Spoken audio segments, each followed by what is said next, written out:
Hi friends, आपका स्वागत है महादेव सर की अकाउंट क्लास में। आज हम लोग रिवैल्यूएशन पे एक नया टॉपिक बेटा पढ़ने वाले हैं। रिवैल्यूएशन अकाउंट हम बनाएंगे in case of A partners death, यानी कि जब एक पार्टनर पार्टनरशिप फॉर्म में डेथ कर जाता है, इस केस में रिवैल्यूएशन अकाउंट किस तरीके से बनेगा ये बेटा आज हम सीखने वाले हैं। तो आज की क्लास हम लोग स्टार्ट करते हैं।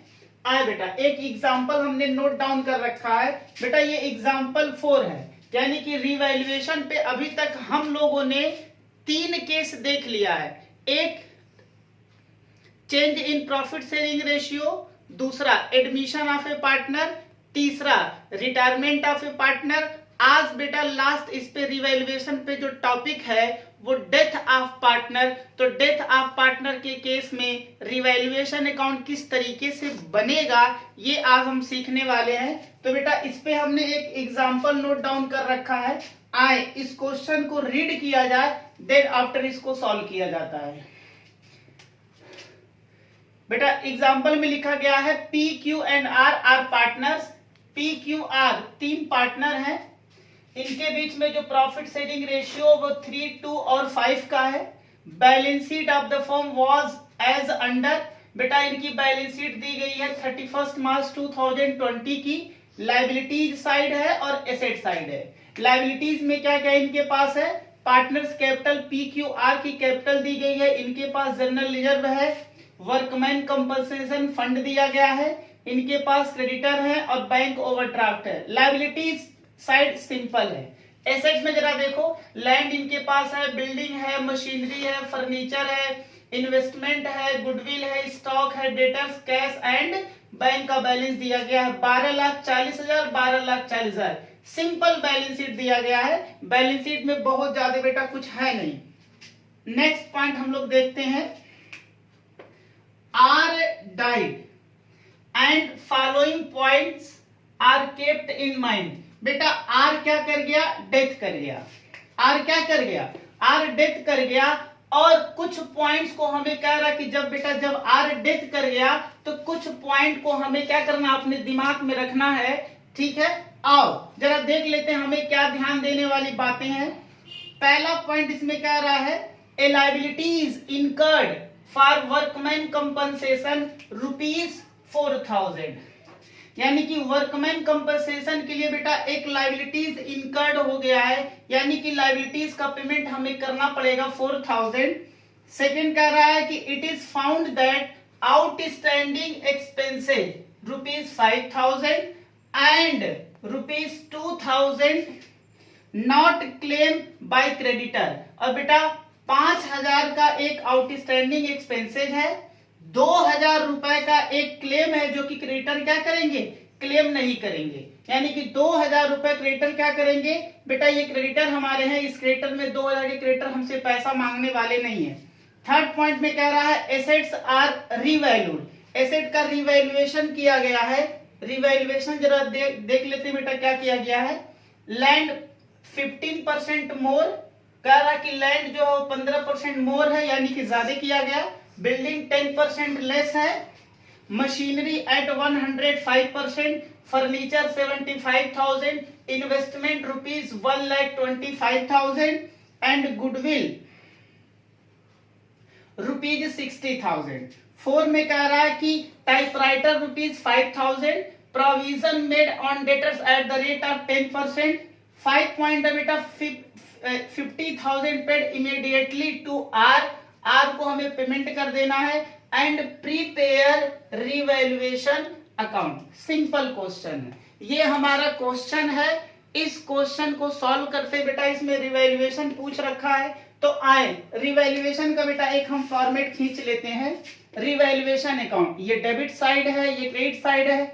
आप समझते हो कि जो रिवैल्यूएशन होता है इस पे नॉमिनल अकाउंट का रूल लगता है बेटा। और नॉमिनल अकाउंट का रूल्स ये है कि इनकम्स होगा या प्रॉफिट्स होगा, इसे हमें क्रेडिट करना है। एक्सपेंसेज हो या लॉस हो, इसे हमें क्या कर देना है, डेबिट कर देना है। Because revaluation account is a nominal account, और नॉमिनल अकाउंट का जो रूल्स होता है वो बेटा इस पे फॉलो किया जाएगा। नॉमिनल अकाउंट्स का रूल्स है all expenses and losses are debited, all income and profit are credited. तो बेटा वही रूल इस पे फॉलो होता है, all expenses and losses are debited, all income and profit are credited. Clear है? अब बेटा डेबिट में टू का यूज करते हैं, क्रेडिट में बाय का यूज करते हैं, ये तो सिंपल फंडा है। आए, हमने पिछले क्लास में बेटा ये बता रखा था कि रिवैल्यूएशन केवल एसेट और लायबिलिटीज का किया जाता है जब एसेट की वैल्यू या बढ़े या घटे, या फिर लायबिलिटीज की वैल्यू या बढ़े या घटे, वही वैल्यू हमारे क्या आएगा, वही सारे पॉइंट्स रिवैल्यूएशन में आएंगे। ऐसे सारे पॉइंट्स जिनका एसेट और लायबिलिटी से कोई लेना देना नहीं है वो बेटा हमारे रिवैल्यूएशन में नहीं आते हैं। आए जरा ध्यान दो, कह रहा है कि आर का डेथ हो गया, कुछ पॉइंट्स को आपको दिमाग में रखना है या फिर ध्यान देना है। सबसे पहला पॉइंट बेटा हम लोग ध्यान देने वाली बात हमारी क्या है, जरा ध्यान दो। पहला कह रहा है a liabilities incurred for workman compensation ₹4000। कह रहा है कि एक लायबिलिटीज इनकर्ड माने आ गया, वर्कमैन कंपनसेशन रिजर्व। बेटा जरा इसको ध्यान से देखो, वर्कमैन कंपनसेशन फंड दिया गया है, कितने का है, 60,000। आपको पता है वर्कमैन कंपनसेशन फंड क्या होता है? बेटा हमारे पार्टनरशिप फर्म में बहुत सारे वर्कर्स हमारे वहां काम करते हैं, तो पार्टनरशिप फर्म एक फंड क्रिएट करती है कि अगर उनको लगता है कि चूंकि हमारे वहां पार्टनरशिप फर्म में वर्कर काम कर रहे हैं, तो बेटा काम सपोज मशीनों पे काम किया जा रहा है, तो कभी कभी वो इंजर्ड हो जाते हैं, उनके हाथ पैर जो होते हैं या फिर शरीर बेटा जो होता है वो क्या होता है, वो क्षतिग्रस्त हो जाता है, यानी कि चोट उनको आ जाता है, तो उनको एक कंपनसेशन दिया जाता है फ्रॉम पार्टनरशिप फर्म। बात समझ में, ताकि वो लोग अपना इलाज कर सके। तो बेटा ये रहा, इनके लिए 60,000 रुपए का कंपनसेशन फंड जनरेट किया गया है। ये जरूरी नहीं है कि पूरा का पूरा 60,000 रुपए दे दिया जाए। इसका मतलब ये है कि अगर वर्कर कभी इंजर्ड होगा, वर्कर अगर कभी घायल होगा, तो बेटा इसमें से पैसा दिया जाता है। बात समझ में आ रहा है? अगर वर्कर घायल नहीं होते हैं तो जो पार्टनर्स होते हैं वो पार्टनर्स लोग आपस में क्या कर लेते, इसे बांट लेते बेटा, क्योंकि ये प्रॉफिट का शेयर होता है। आओ जरा देखो, 60,000 आपने वर्कमैन कंपनसेशन फंड में रखा हुआ था, आपकी जो लायबिलिटीज हुई है वो 4,000 की हुई है, यानी कि 4,000 इसमें से लायबिलिटीज हो गया, यानी कि कोई वर्कर इंजर्ड हो गया होगा, 4,000 रुपए उस पे खर्चा आया होगा, तो ये बेटा फर्म के लिए लायबिलिटीज है। और ये चूंकि लायबिलिटीज है तो ये हमारे लिए क्या होगा, एक्सपेंसेज और लॉस होगा। अगर एक्सपेंसेज और लॉस है तो बेटा हमें कहां लिखना पड़ेगा, डेबिट साइड में लिखना पड़ेगा। क्या लिखेंगे, liabilities for workman compensation fund, कितने से बेटा, 4,000। ये पॉइंट क्लियर हो गया। नेक्स्ट पॉइंट आते हैं, सेकेंड पॉइंट। पहला हो गया बेटा, सेकेंड पॉइंट आते हैं। कह रहा कि it is found that outstanding expenses 5,000। 5,000 रुपए का एक आउटस्टैंडिंग एक्सपेंसेज हुआ, यानी कि बेटा कुछ खर्चे ऐसे थे जो कि पार्टनरशिप फर्म ने बकाया लगा रखा था। तो एक सीधी सी बात है, एक सिंपल एक लायबिलिटीज है, आपकी लायबिलिटीज बेटा बढ़ गई, और जब लायबिलिटीज बढ़ेगी जिसका हमें पेमेंट करना होता है, ये हमारे लिए एक्सपेंसेज और लॉस है, तो वो डेबिट में आ जाएगा। लिखेंगे क्या, आउटस्टैंडिंग एक्सपेंसेज, कितने का, 5,000। लो बेटा ये भी हो गया। आगे लिखा गया है and ₹2,000 not claim bye creditor. और कह रहा है ये जो क्रेडिटर है, ये बेटा जो क्रेडिटर है, क्रेडिटर में कह रहा है कि 2,000 के जो क्रेडिटर हैं वो आपसे क्लेम नहीं मांगेंगे, यानी कि हमें क्रेडिटर का पेमेंट 1,20,000 करना है, लेकिन उस क्रेडिटर ने बोला कि भैया 2,000 का पेमेंट अब नहीं करना है। तो बेटा ये पार्टनरशिप फर्म के लिए क्या होगा, ये इनकम होगा, और चूंकि ये लायबिलिटीज घटेगी, जब 2,000 हमें बेटा नहीं पेमेंट करना पड़ेगा, तो फर्म के लिए क्या है, फर्म के लिए तो ये खुशखबरी की बात है, एक लाभ हो जाएगा, प्रॉफिट हो जाएगा। और जब फर्म के लिए प्रॉफिट होगा तो बेटा इनकम या प्रॉफिट है तो हमें क्रेडिट करना पड़ेगा, और आप क्रेडिट साइड में लिखोगे बाई क्रेडिटर्स, कितने का बेटा, 2,000 रुपए का। ये आपके लिए क्या हो गया, इनकम हो गया। थर्ड पॉइंट पे आते हैं हम लोग। थर्ड पॉइंट पे क्या बोल रखा है, एसेट्स आर रीवैल्यूड, एसेट का रिवैल्यूएशन किया गया। बेटा एसेट हम रिवैल्यूड कर रहे हैं, लैंड कह रहा 15% मोर, ये जो बेटा लैंड है ये कह रहा है कि 15% मोर कर दिया गया। लो ये कह रहा है कि 15% मोर करो, मोर इन द सेंस बढ़ाना है। तो बेटा अगर लैंड की कीमत हमें 15% बढ़ा देना है तो हमारी एसेट बढ़ रही है, जब हमारी एसेट बढ़ेगी तो हमारे लिए क्या होगा, इनकम या प्रॉफिट होगा। अगर इनकम या प्रॉफिट होगा तो हमें क्या करना पड़ेगा, क्रेडिट करना पड़ेगा। तो लिखेंगे बाय लैंड कितना बेटा 15%। तो आप 3 लाख का 3 लाख का आप 15% निकालोगे तो कितना आएगा, 45,000 आ जाएगा। क्लियर है? आगे चलो बेटा, इसके बाद कह रहा है बिल्डिंग 10% लेस, और ये जो बिल्डिंग है, बिल्डिंग बेटा कह रहा है 10% लेस कर दो, यानी कि हमें 2 लाख का 10% क्या कर देना, लेस। लेस मीन्स हमारी एसेट की वैल्यू को कम कर देना है। जब आप एसेट की वैल्यू को कम करोगे तो पार्टनरशिप फर्म के लिए क्या होगा, एक लॉस होगा। भाई उसकी बिल्डिंग की वैल्यू कम हो जा रही है तो सीधा सा बात है, किसी की बिल्डिंग की वैल्यू अगर गिरेगी, कम होगी, डाउन होगी तो उसके लिए लॉस होगा। तो लॉस होगा तो हम कहां लिखेंगे, डेबिट में लिखेंगे टू बिल्डिंग। कितने का बेटा, 10% लेस। आप 2 लाख का 10% निकालोगे तो कितना आएगा, 20,000 आएगा। आगे चलो, मशीनरी एट 105%, और बेटा ये जो मशीन है इसकी जो वैल्यू किया गया है 105%। क्या लिखा, मशीन एट मीन्स 105 तक लेके जाओ। तो बेटा हमने आपसे ऑलरेडी बता रखा है कि जो पार्टनरशिप में जो बैलेंस शीट दी होती है उसकी वैल्यू हमेशा 100% होती है। ये बेटा वैल्यू हमेशा 100% होती है और हमें 105 करना है, यानी कि 5% से हमें क्या कर देना है, बढ़ा देना है। जब मशीन की वैल्यू 5% से हम बढ़ाएंगे तो हमारे लिए क्या होगा, ये इनकम या प्रॉफिट हो जाएगा। तो बेटा 5% से हम इसकी वैल्यू बढ़ा दे तो 1 लाख का 5% निकालोगे तो कितना आएगा, 5,000 आएगा। ये क्लियर हो गया? आगे चलते हैं, फर्नीचर ₹75,000। लो बेटा फर्नीचर की वैल्यू 75 बोला, जरा यहां फर्नीचर देखो कितने का है।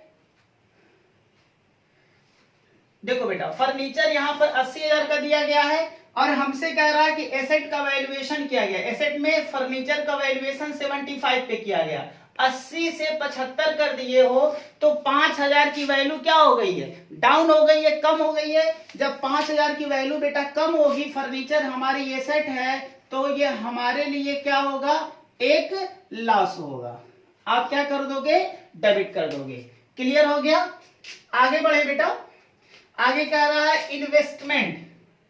इन्वेस्टमेंट की वैल्यू कह रहा है 1,25,000। जरा देखो इन्वेस्टमेंट कितने का है बेटा, इन्वेस्टमेंट आपकी कितने की है, 1,20,000 की है। अब यहाँ इन्वेस्टमेंट कह रहा है कि इसकी वैल्यू 1,25,000 हो गया तो 5,000 से वैल्यू क्या हो गई, इंक्रीज कर गई। अगर 5,000 से वैल्यू इंक्रीज करेगी, चूंकि इन्वेस्टमेंट हमारी एसेट है तो बेटा हमारे लिए क्या होगा, इनकम हो जाएगा। हमारी एसेट की वैल्यू क्या हो जा रही है, बढ़ जा रही है। आगे बोला बेटा गुडविल ₹60,000। अब यहां जरा बेटा गुडविल देखो, गुडविल कितने का है, 40,000। ध्यान से जरा देखो बेटा, गुडविल हमारे बुक में 40 है और यहां पर इसका वैल्यूएशन कितना किया गया, 60 किया गया, यानी कि 20,000 गुडविल की वैल्यू क्या कर दिया जाए, बढ़ा दिया जाए। यानी कि हमारी एसेट क्या हो जाएगी, 20,000 से बेटा गुडविल की वैल्यू हमारी एसेट है 20,000 से क्या हो जाएगी, बढ़ जाएगी। कितना लिखा जाए, 20,000। क्लियर है? क्लियर है? गुडविल बिल्कुल गलत है बेटा। हमने पिछले क्लास में आपसे कसम खिलवाया था कि गुडविल का ट्रीटमेंट रीवैल्यूएशन अकाउंट में बिल्कुल नहीं करते हैं। क्या आप सारे बच्चे वो कसम भूल गए?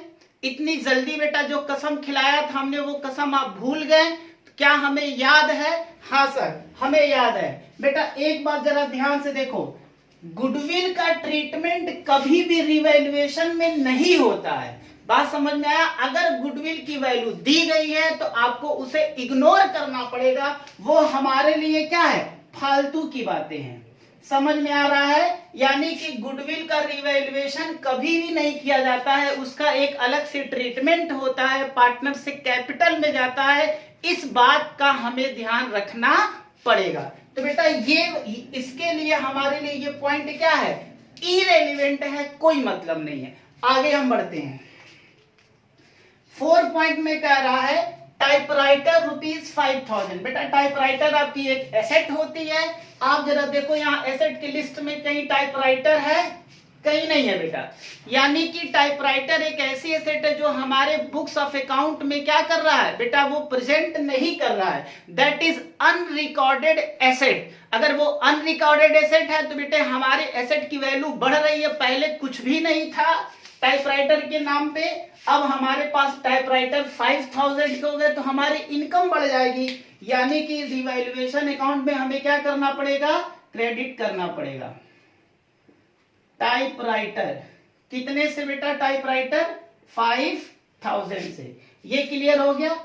आगे कह रहा है कि provisions made on debtors at the rate of 10%। ये बेटा डेटर्स है और डेटर्स पे हमें क्या करना है, 10% का प्रोविजन मेंटेन करना है। आपको पता बेटा प्रोविजंस क्या होते हैं? प्रोविजंस मींस आप जिन कस्टमर को गुड्स बेचते हो उन कस्टमर से हो सकता है कुछ पैसा आपको रिक्वायर्ड ना हो। यानी कि कुछ कस्टमर बेटा क्या होते हैं, चालाक टाइप के होते हैं, दुष्ट टाइप के होते हैं, नालायक टाइप के होते हैं, वो आपका पैसा लेकर के भाग जाते हैं। तो ऐसे कितने कस्टमर हैं, कितने रुपए के बराबर है? तो बेटा कह रहा है 10%। तो 10% हमारे लिए क्या होगा, एक लॉस होगा। प्रोविजन हमें मेंटेन करना, दैट इज आवर एक्सपेंसेज और लॉसेज।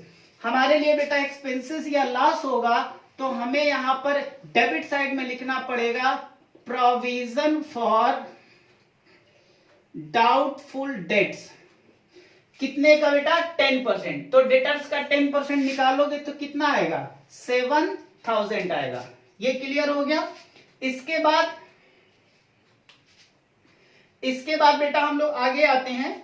आगे जरा देखो, ये पॉइंट भी क्लियर हो गया। 4 पॉइंट ये हो गया, हाँ सर ये हो गया। 5 पॉइंट देखो बेटा, लिखा है ₹50,000 पेड इमीडिएटली टू आर। देखो आर क्या कर गया है, डेथ कर गया है। यानी कि आर का बेटा आर एक्सपायर कर गए हैं, तो जैसे ही आर एक्सपायर किए हैं वैसे हमसे क्वेश्चन में कह रहा है कि 50,000 आर को दे दो।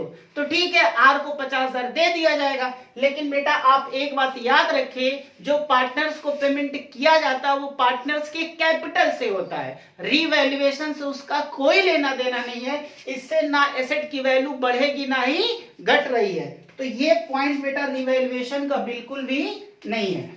आई थिंक हम लोगों ने सारा पॉइंट कंसीडर कर लिया है बेटा। हमारे अकाउंट्स ये क्या हो गए, ये प्रिपेयर हो गया है। आइए जरा खाते को हम लोग क्लोज करते हैं और क्लोज करके एक बार चेक कर लेते हैं कि डेबिट साइड ज्यादा है या फिर क्रेडिट साइड ज्यादा है। आओ बेटा जरा टोटल करो। ये 45, 5 50, 60, ये 62,000 हो गया क्रेडिट साइड। डेबिट जरा जोड़ो तो 20, 10 30, 30 और 7 37, 37 और 4 कितना हो गया 41। ये रहा डेबिट। बेटा एक बार फिर से जोड़ लो, 5 5 10 7 17, 17 और 4 21। हाँ जी ठीक है।